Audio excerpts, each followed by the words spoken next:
Hi, this video provides an overview of client package build and web package build and explains the architecture of both these processes.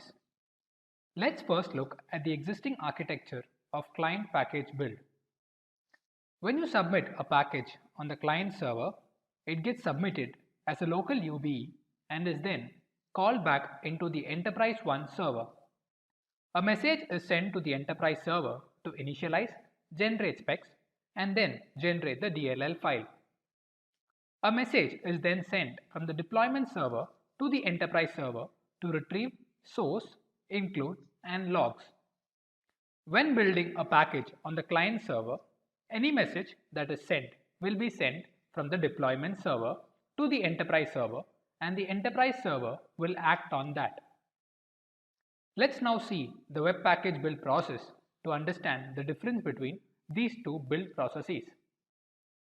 When a package is built on the web, the JAS server launches the UBE and will call into the enterprise server. The system no longer needs the deployment server to send messages to build the server package.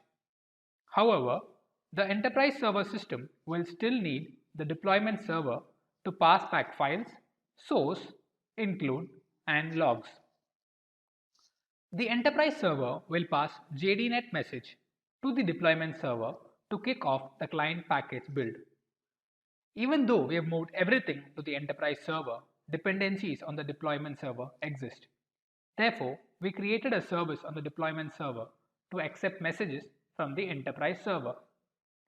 For additional resources on package deployment, check the JD Edwards Enterprise 1 Package Management Guide or visit us online at learnjde.com. Thanks for watching.